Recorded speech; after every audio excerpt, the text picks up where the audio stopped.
Best as I know you are. Thank you.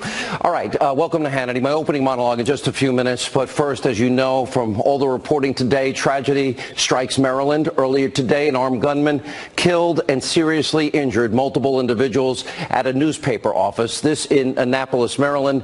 Joining us now at the very latest on this is Kristen Fisher. Kristen, tough day for everybody there. Can you update us what's going on?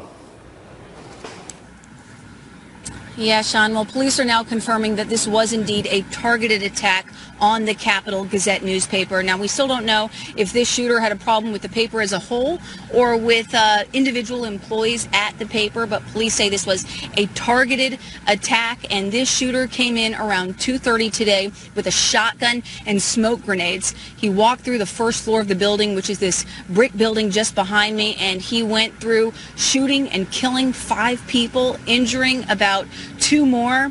The police responded, just a ridiculous response time, 1 minute, maybe just over 60 seconds. Police were there, they went in, and they were able to take that shooter into custody without firing a single shot. Just a horrible day here, but police across the board are saying that this could have been so much worse if these first responders did not respond as quickly as they did. Now, a little bit more about the shooter. As I said, he's in custody, and police say that they are in the process of interviewing him, but he has been very uncooperative. Now, there was a press conference about half an hour ago, and in that press conference, the Anne Arundel deputy police chief did not confirm what I'm about to tell you, but Fox has confirmed with a separate Maryland law enforcement official that they were able to identify the gunman using facial recognition software, because they had to do that because he mutilated his fingertips in an apparent attempt to make it very difficult to identify him. He didn't have any ID on him. He wouldn't tell the law enforcement what his name was, so they had to use facial recognition software to identify him. So that's why police are saying that he was very well prepared for this attack. He had it well planned. He thought it through. Now police are going through the process of securing his house and getting search warrants so that they can search his property. As for this paper, Sean, one reporter said tonight that I can tell you this, quote, "We are putting out a damn paper tomorrow," Sean. Premeditated evil, Kristen. Thank you for that report. And a real thank you to all those in law enforcement. 60 seconds, you can't get a better response time, and it looks like they saved a lot of lives. All right, we turn to our opening monologue, and we'll start with today's huge showdown on Capitol Hill. The Deputy Attorney General Rod Rosenstein, the FBI Director Christopher Wray appearing before the House Judiciary Committee, where they were absolutely grilled by members of Congress. It was a beatdown. We have so many highlights to bring you tonight, including the worst moments from the very short-tempered, extremely pompous Rod Rosenstein, who I'm told doesn't like me. Now, the Deputy AG is continuing to obstruct the U.S. House of Representatives and their subpoenas in its efforts to check and do their constitutional duty and investigate actions by the FBI and the DOJ. Now, House Republicans are fighting back hard. Contempt, impeachment tonight is very much on the table. And also tonight, America's left is ramping up, as I predicted, their disgusting rhetoric, political tactics ahead of the 2018 midterms, and some are actually trying to forcibly shut down immigration and custom enforcement offices across the country. Others are calling for the complete abolition of ICE. Meanwhile, many in the media, well, as we also predicted, a full mental psychotic breakdown over the news that Justice Anthony Kennedy is retired. Now, it's been a very bad week for Democrats. Sit tight. We've got all of this and so much more, and we're following all the details out of Annapolis, Maryland in our breaking news opening monologue. So for over a year, House Republicans have desperately been trying to conduct what is their constitutional oversight duties and properly investigate how the FBI and the DOJ handled, well, really mishandled, the Clinton server investigation. We know she committed felonies. We know she obstructed justice. And also the ongoing Russia collusion witch hunt and the FISA abuse, lying to FISA court judges to spy on an opposition party candidate in an election year. Now, sadly, their efforts, their document requests, their subpoenas, they have been met with nothing but obstruction and hatred, antipathy, and animus from the Deputy AG, who has a bad temper, Rod Rosenstein. And today, some of these House members had a rare opportunity to hold Rosenstein accountable right to his face. And it started with this powerful opening statement from House Judiciary Committee Chairman Bob Goodlatte. Take a look. The recent Inspector General's report revealed bias in the top echelons of the FBI during a hotly contested presidential election. It revealed that FBI agents, lawyers, and analysts held profound biases against then-candidate Donald Trump and in favor of his opponent, Hillary Clinton. It is right out of a novel, with salacious, unverified dossiers, reports of informants that appear more like spies for the U.S. government, and application of the aforementioned surveillance powers to collect on a U.S. person once associated with President Trump's political campaign. But it's not a novel. It's real life. Real life. Now, next, the very ill-tempered Rod Rosenstein, who, again, apparently doesn't like me. I can't imagine why. He was grilled by Ohio Congressman Jim Jordan over Rosenstein's blatant effort to hide important information from House investigators. Again, this is their constitutional job at oversight, separation of powers, co-equal branches of government. Look at this tense exchange. It's amazing. Why are you keeping information from Congress? Congressman, I'm not keeping any information from Congress that it's appropriate. In a few minutes, Mr. Rosenstein, I think the House of Representatives is going to say something different. I don't agree with you, Congressman. I don't believe that's what they're going to say, and if they do, they'll be mistaken. I disagree, but I think in a few minutes, the House of Representatives is going to go on record saying you haven't complied with requests from a separate and equal branch of government, that you haven't complied with subpoenas, and you got 7 days to get your act together. I think that's what's going to happen in a few. And that's not Jim Jordan. I think that's a majority of the House of Representatives. In just a few minutes, I think that's going to happen. And I want to know why you won't give us what we've asked for. Sir, I certainly hope that your colleagues are not under that impression. That is not accurate, sir. And it is accurate. We have caught you hiding information, Mr. Chairman, can we allow the witness to answer? Following that exchange, the House did, in fact, pass a resolution demanding that Rosenstein comply with the document requests in 7 days, or they do face the possibility, first, of contempt and even impeachment. And by the way, the president can demand at some point everything be handed over, and that will then be a matter of law. Now, in terms of the president has that power.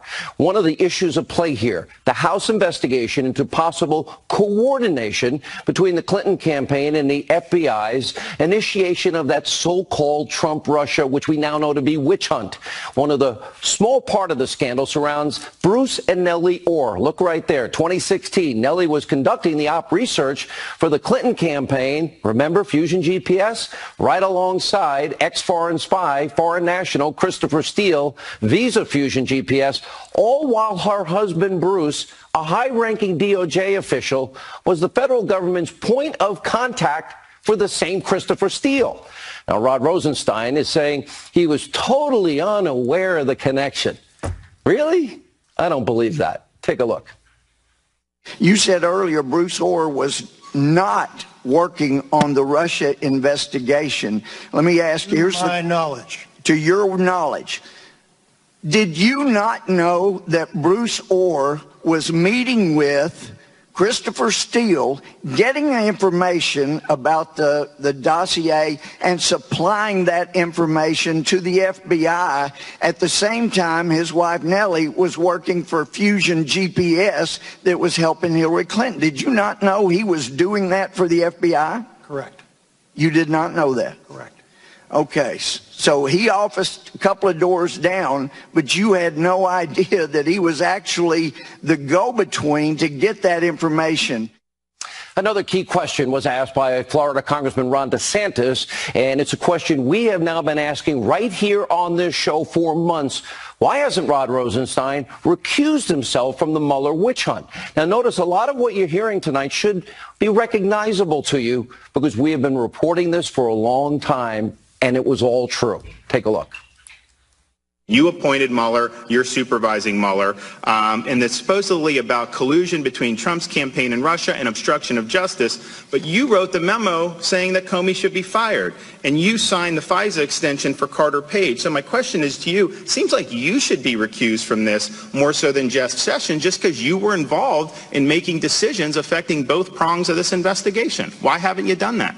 Congressman, I can assure you that if it were appropriate for me to recuse, I'd be more than happy to do so and let somebody else handle this, but it's my responsibility to do it, and all I can tell you is... Then how do you have obstruction of justice possibility for a president exercising his powers to fire an FBI director that you said should be fired? And oh, by the way, the IG report makes it clear Jim Comey should have been fired. So why are we still doing this with the Mueller probe? Sir, I am not commenting on what is under investigation by the Mueller probe, and to the best of my knowledge, neither is Mr. Mueller. And here we are, finally 407 long days into Mueller's fishing expedition. Congressman Trey Gowdy, South Carolina, confronting Rod Rosenstein with what we've all been thinking. Watch this from today. Russia attacked this country. They should be the target, but Russia isn't being hurt by this investigation right now. We are. This country is being hurt by it. We are being divided. We've seen the bias. We've seen the bias. We need to see the evidence. If you have evidence of wrongdoing by any member of the Trump campaign, present it to the damn grand jury. If you have evidence that this president acted inappropriately, present it to the American people.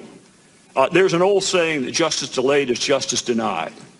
I think right now all of us are being denied. Whatever you got, finish it the hell up, because this country is being torn apart. Finish it the hell up. That's right. Bob Mueller, Weissman, Jeannie Ray. Are you guys watching what you've done to the country, what you're doing to the country? Now, Rod Rosenstein, really? When does this witch hunt end?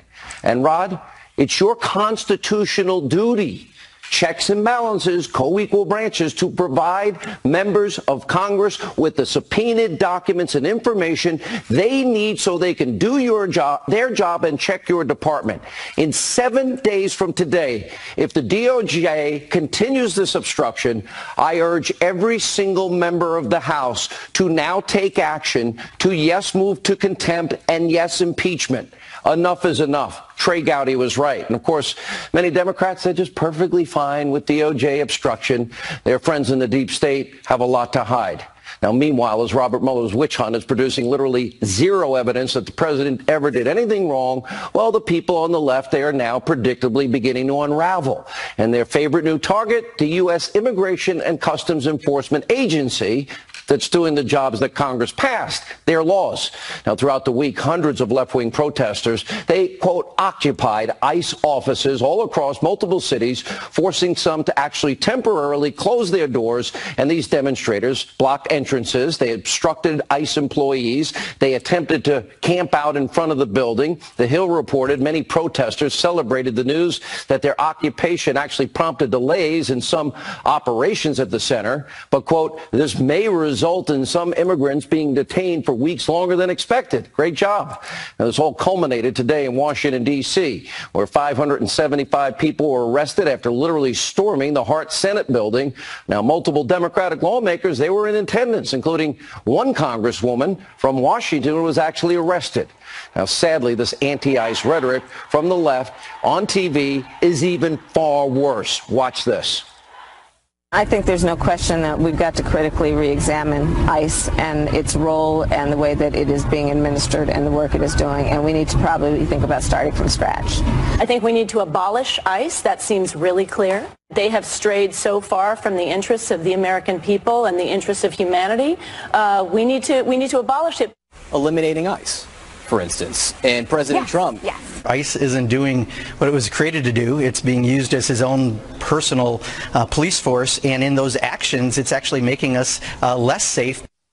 Well, you heard us right. The left, Democrats in this country, literally want to abolish ICE, proving exactly what we now have been telling you for a long time. This election is the most important midterm in your life. And if Democrats win this November, this is what they're pushing for. I've been telling you, they want to impeach Donald Trump, but don't tell anybody. Keep it secret. Maxine, stop saying it.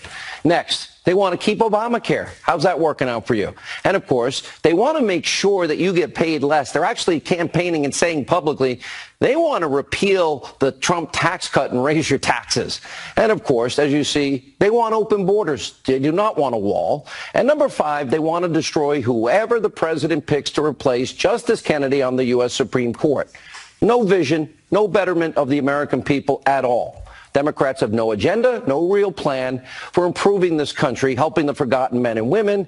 So their playbook is all too predictable. It's the one they use every 2 and 4 years. A campaign to smear, slander, besmirch, assassinate the character of any Trump Republican and anyone who stands in their way. And we're already seeing this in the media after Justice Kennedy announced his retirement, as I predicted last night. Take a look. If you are LGBTQ, if you are a person of color, if you are a woman, so basically if you are not a straight white male in America right now, you are probably freaking out. We're looking at a destruction of the Constitution of the United States. We're not screwed. We're actually screwed for generations. Clean air and water that you use and breathe is at stake. You're only 81. You know, they say 81 is the new 79. And don't tell me your mind's going, because I read Bush v. Gore and Citizens United. You never had one. We are looking down the tunnel of potentially criminal liability for women who are seeking to make decisions about their own bodies. It's time for Democrats to throw down. And what I mean by that is that we've been playing by the rule book, and Donald Trump and Republicans have been playing by street rules. We need to play by street rules. Don't allow a vote on this. Don't have a hearing. Don't have a meeting. Don't let anything go forward. Don't play ball with this decision. Oh, I told you.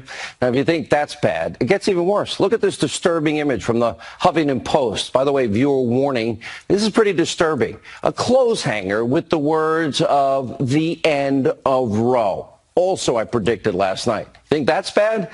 And there's Whoopi Goldberg over at ABC's hit show The View. Another viewer warning. What you're about to see and hear is pretty graphic. Take a look. I don't like this line that I, as a Democrat or an independent or whatever, is trying to take away anything from you. I'm trying to hold on to my personal rights so that you can have the rights you want. See, because if you take mine, I feel like you're the one with the problem. If you take my right away from me to judge what I do for my family and my body, I got a little problem with that. You got a problem. You don't want people to take your guns. Well, get out of my behind. Get out of my vagina. Get out. Once again, the media lying about President Trump. The exact same tactics the left used against President Reagan and, as I showed you last night, Judge Robert Bork. The same kind of smear campaign used against Justice Clarence Thomas. All of this, and President Trump hasn't nominated anybody yet. And you better believe the tactics from the left are going to get much worse every day from now to Election Day. Let me just warn you, hold on tight, buckle up, and yeah, your voice needs to be heard in November. We're going to tell you all the key races. Now, without a doubt, this will be the most consequential midterm election in our lifetime. Now, coming up, we have Greg Jarrett, we have Sarah Carter. Later on, yes, he's here, and I will be a guest on his show Sunday night. But the great one, Mark Levin, is in the house. Stay with us.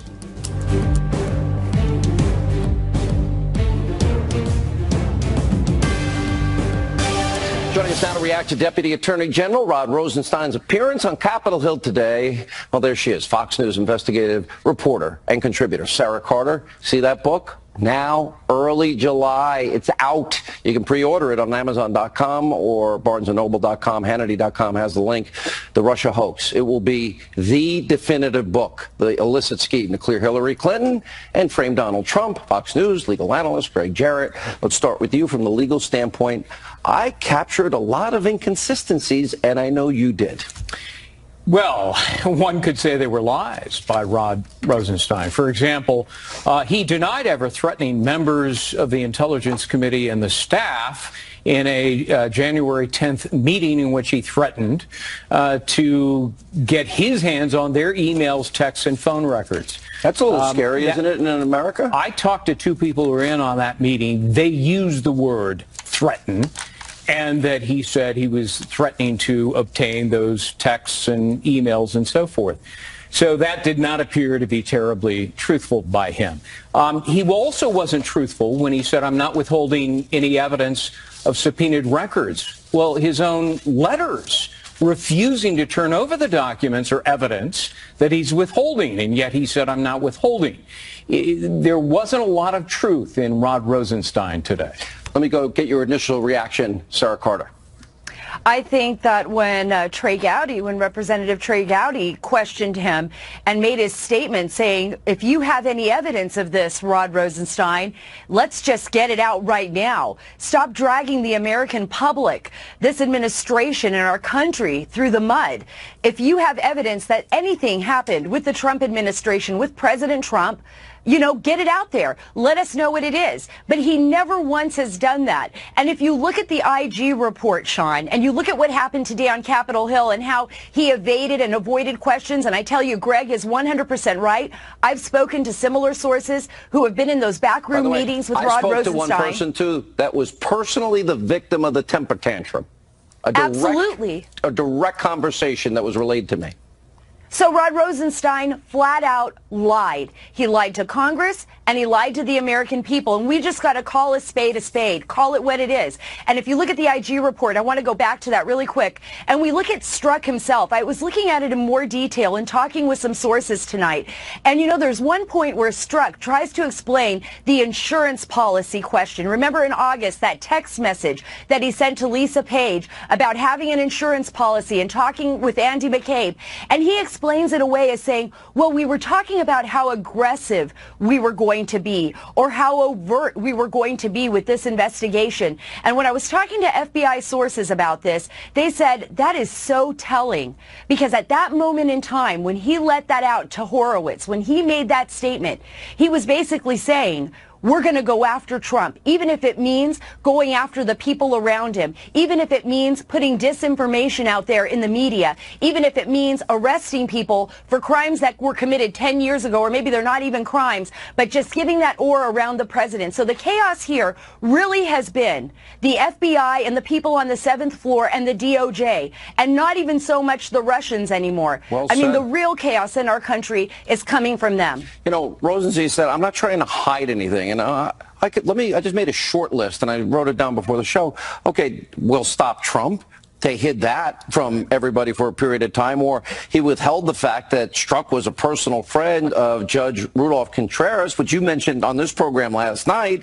They refused to initially. Remember, he begged up to the last minute, Paul Ryan, not to release what became the Nunes memo, which told us about FISA abuse. The DOJ tried to hide from Congress the fact that two of the most important investigators on both the Hillary and Russia probes were vehemently anti-Trump. He didn't want that out either. And remember, December 2017, 5 months after Strzok and Page were shoved out the door, it was the Inspector General that released the Strzok Page text. And that's only a short list, Greg. And what did Rosenstein say of the behavior of Peter Strzok today? He called it inappropriate, which has to be the most colossal understatement of all time, especially when you consider the IG said that this is a man who had a willingness to abuse his position of power to influence an election. But to Rod Rosenstein, it's just inappropriate. The things that stand out, we all three of us have talked to at least one person. I've talked to one, you talked to two. Sarah, how many sources do you have about his temper and that he made the threat that he denied today? I have at least 4 sources. 4 sources, okay. Well, yes. You're working harder than both Greg and I. But then his refusal to recuse himself. Then Strzok's actions, as you just pointed, highly inappropriate. No, that would be rigging an investigation to influence a presidential election. And as your book says, a scheme to clear Hillary and frame Trump. That's what happened. Rosenstein said today, if it's appropriate, I'll recuse myself. It was appropriate a long time ago. He is a witness, investigator, prosecutor, judge, and jury, all rolled into one. Say that again. He was the witness? Key witness, investigator. He's supervising the prosecution, which makes him a prosecutor, and he's also the judge and jury because he decides whether any charges would be brought. Why is he only mad at me by name and not you and Sarah? Frankly, I'm taking all the heat for you. We're feeling a little jealous, Sean. Sarah, we're feeling a little jealous. An election. They tried to undermine it to favor one candidate and screw the other candidate. That's why this matters, and why the rest of the media would ignore this story, I don't know. Sean, it matters because they weaponized our tools of law enforcement, the NSA, the CIA, the FBI, and everything else. I mean, this is such an enormous investigation. We haven't even talked about the unmaskings yet. So they weaponized the tools.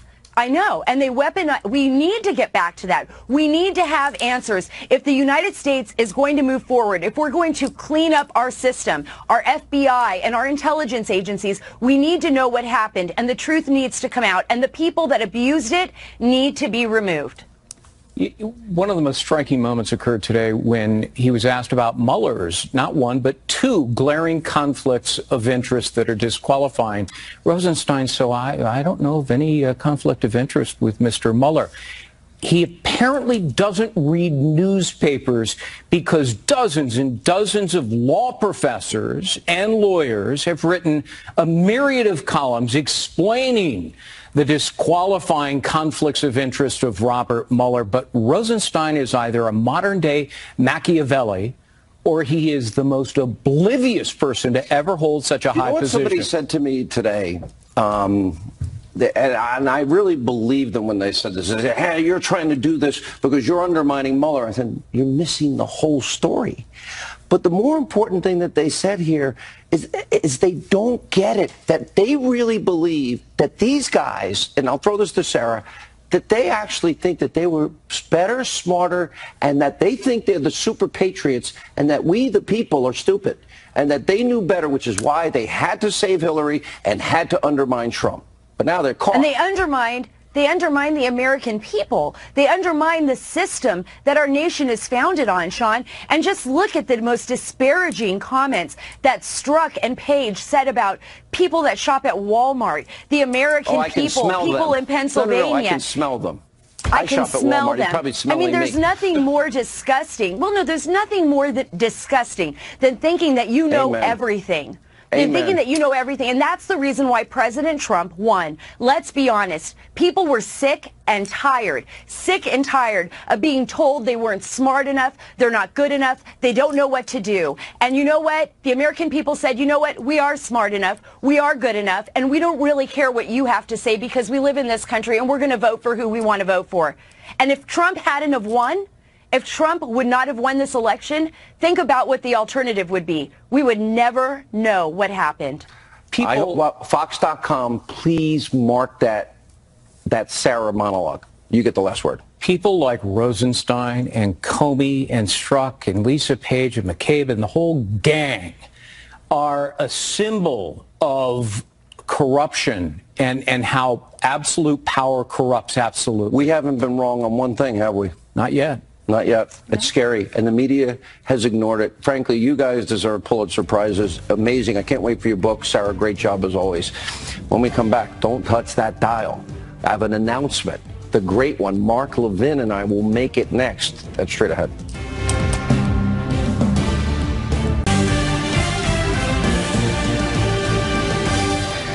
All right, joining us with reaction to the predictable left-wing, response to the ongoing Supreme Court opening. He is the host of CRTV's Levin TV, the host of the #1 show, Sunday nights, 10 p.m. It's called Life, Liberty, and Levin. I call him the Great One. All right, before we get into it, we do have a big announcement. Do you want to say it or shall I, Mr. Great One, sir? I'll say it. I'm pregnant. No, I actually... Mark has just been appointed to the Supreme Court. Yeah, that'll scare the crap out of everybody that's on the left. Well, I just self-identified. Well, you know, you are my guest on Life, Liberty, and Levin. So we're going to kind of switch roles where I interview for an hour. By the way, that role reversal thing is a little weird for me. I think it's a great show. Thank you for having me, by the way. All right, Mark, Liberty, you're probably best known for your massive runaway bestseller, and all your books have been #1 bestsellers, but Liberty and Tyranny. But I remember you wrote a book called Men in Black. And long before anybody else, you talked about this, what the left can't accomplish in an election, what they can't accomplish ever legislatively. They want to ignore separation of powers, co-equal branches. They'll cite foreign law, and they literally want things legislated from the bench. You have been way ahead of the curve, but this president wants to choose an originalist. I want you to go through their reaction to this opening now and what it means for the country. First of all, I want Americans to understand that the progressive ideology, which you hear on the left, is incompatible with constitutionalism. And so they've turned the Supreme Court, for them, into a Politburo, into a all-powerful, centralized political operation where they want to control a majority of the seats. You notice they don't talk about upholding the Constitution as written. You notice they don't talk about this article, this provision, this section, this clause of the Constitution. When you hear them yap away on the other networks, they're talking about abortion on demand, same-sex marriage, Obamacare, open borders. They give you the same left-wing agenda as if they're running for president or running for the Senate that they want in a judicial nominee. That's not how it works. Sean, we don't want a conservative. We don't want a liberal. We want a constitutionalist. A constitutionalist is somebody who has sworn to uphold the Constitution, looks at the Constitution, looks at the words, takes them in context, tries to figure out what the original intent was, and applies it. And the parties before the Supreme Court have a right to expect that that's what the justices will do. What the Democrats are telling the President of the United States is if you don't nominate Ruth Bader Ginsburg in one form or another, we're going to oppose whomever you nominate. So the Republicans are going to have to steamroll the Democrats, and that's okay. The Democrats have politicized this process where they don't even make any sense. They used to support filibustering it. Now they oppose filibustering it. They used to oppose a nomination with 1 year left in the presidency. Now they support it or they don't support it. Now they oppose it when it's midterm elections. In other words, forget about Schumer, forget about the Democrats, forget about their agenda, and let us uphold the Constitution with our nomination. And I think this president, more than most, understands that. He ran for office. He had his list. He was extremely transparent. Hillary Clinton didn't have a list because the nation collectively would have puked, quite frankly. But this president had his list. He has tremendous candidates on this list. And he said, I'm going to choose from this list. So the left has every opportunity to dig up whatever they can on these various candidates, and the president's sticking to the list. And this is very, very important. The Supreme Court is not supposed to be more powerful than the other two branches of government. It's supposed to be independent from them. Justices are appointed for life because they're not to be political. It's gotten way out of whack. And under the left, it'll be more out of whack. Here's the attitude of the progressives, who really used to attack the Constitution, you know, as written by a bunch of white men who own slaves. Now they pretend to support it. Here's the position of the left, basically. They want to enshrine their ideology into the Constitution. When they say you have to support precedent, they don't really believe that. Dred Scott upholding slavery, that was precedent. Plessy versus Ferguson, segregation, that was precedent. Korematsu, the internment of Japanese Americans, that was precedent. Do they support that precedent? No, what they mean is the most radical decisions of the Supreme Court, that's what they want to compel, that's what they believe in. Not the Constitution, but the leftist direction that leftist courts have taken the Constitution. I don't even know what year you wrote Men in Black. I assume that it's out in print. 2005, I think. And I just, look, one of the reasons we became friends, and I think we go into this a little bit, I don't remember the whole discussion, but Mark, we became friends because of issues. And I'm going to tell a little bit of the story. Is with all due respect to you, I had to twist your arm to fill in for me on radio, twist your arm to do a weekend show, twist your arm to do it 6 to 8, then 6 to 9, then syndicate. And to be honest, it's been years I've been twisting your arm to come on this TV show. And now you're here. And now you flipped it, and now I have to do your show. But the thing is, what brought us together is our belief in conservatism. I agree. But I want your viewers to know something, because we just did this interview. I want the viewers to know more about you than when you're on TV. And that's what we're doing in this interview. You've got a wonderful background. You've got a great sense of humor. You're one of the most decent human beings I know. You're under constant attack from the left. Hold on now. You gave me $20. I got to finish. You're under constant attack from the left. And I want the people to know really the real Sean Hannity, and that's what's going to happen. By the way, I did something that a lot of politicians and liberals do. Mark would try to get me to talk about me, and I kept talking about issues. And finally he said, now, stop it. Talk about you. Mark, your love of this Constitution has been your life study. I mean this. I absorb this because this is important. I swear, if we don't get this right, we're going to lose this country. We talk about rule of law, equal application of our laws, our constitutional form of government, the foundation of all our laws, and you have been an intellectual heavyweight on all of this. Thank you. Let me just say one thing. Last thing, yeah. On the Not Supreme about me. Court. No. The progressives don't own the Supreme Court. They don't own seats on the Supreme Court. When they talk about the Supreme Court's going to move hard to the right, it doesn't move hard to the right. You either believe in the Constitution or you don't. We define everything through the left. We see everything through the left. Stop. We want candidates who are going to uphold the Constitution, not drive their political agenda through the Constitution. You like Mike Lee. I would support, if the president's watching, Mike Lee is your best choice. That's my humble opinion. I think he would be absolutely outstanding. I think Mike Lee would be an outstanding justice, and he's brilliant. I totally, he would be a great choice. Mark, Life, Liberty, and Levin, every Sunday night, the #1 show on cable at 10 Eastern on Sundays, and I'm unfortunately the guest, and he beats me up this Sunday night. Hope you'll watch. Dan Bongino, Geraldo Rivera, next.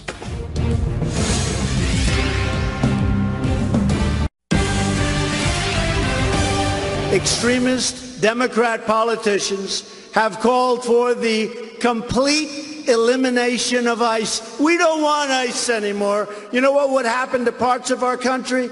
It would be overrun with the worst criminal elements you have ever seen.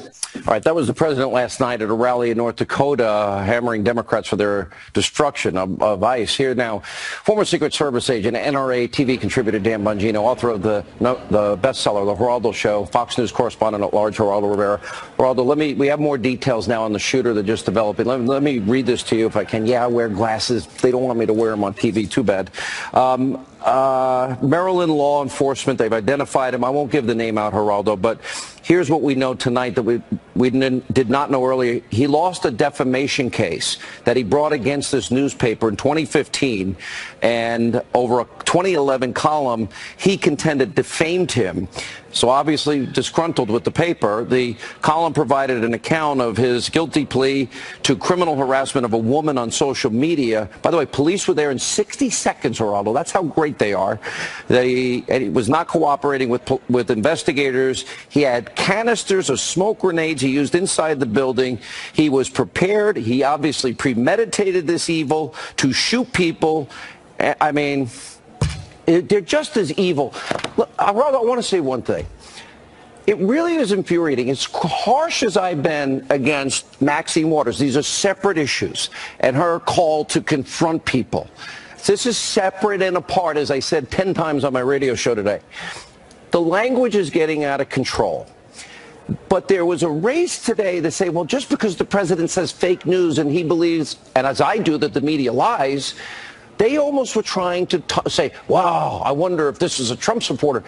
If somebody listened to any of these crazy people on the left and did something horrible, you blame the person. Words do matter, though.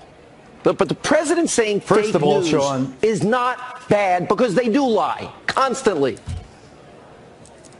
First of all, I salute the law enforcement in Maryland who were there within 60 seconds. 5 are dead. It was a horrible, horrible event.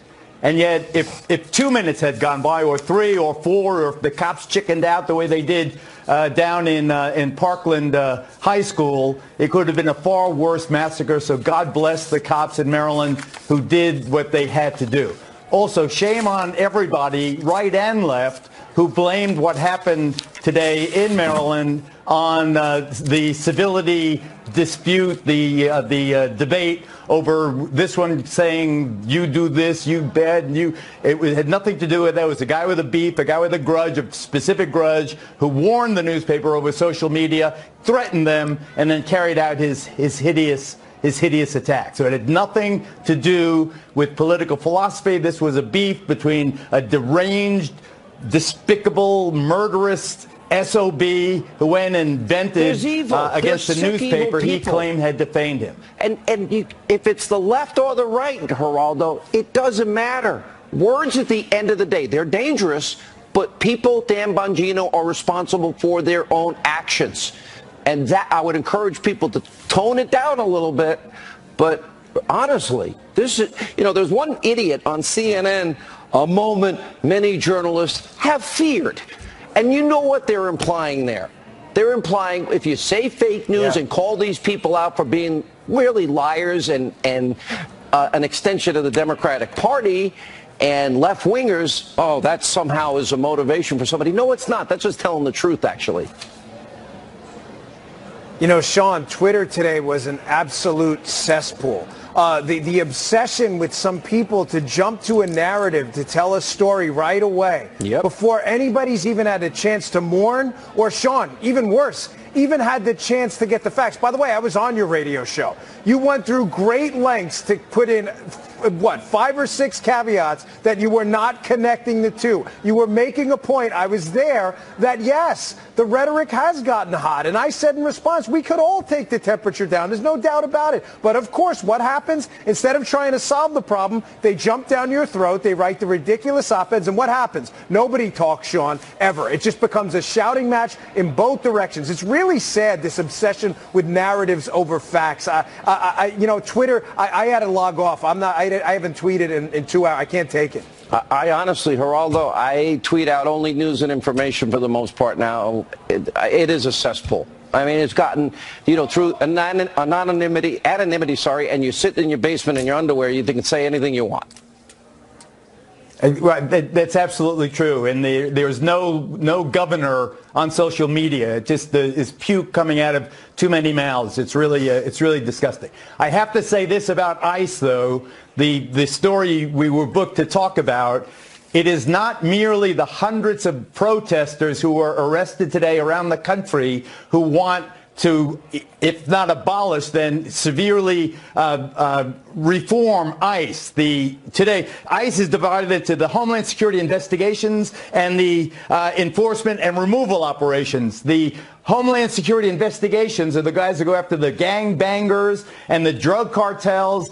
The majority of them wrote a letter to the boss today, to the Homeland Security Secretary, suggesting that ICE be split in two, and that the guys that go after the gangbangers be separated, men and women, be separated from those who remove the citizen, otherwise law-abiding, undocumented immigrant, hardworking, like the people from the gardening company here in Ohio. 146 of them were arrested. I think the agency could conceivably be split because the backlash for that horrible family separation is not just among civilians, it is even among the agents themselves, Sean. All right, thank you both for being with us. And you know what? I feel so sorry for these families tonight. Just evil, this premeditated evil. More Hannity after this. Welcome to Mitsubishi. Would you be interested in the test drive? Great sound system. Actually, you know what? Yo, you with the wheel feeling like a big boss in the all-new 2018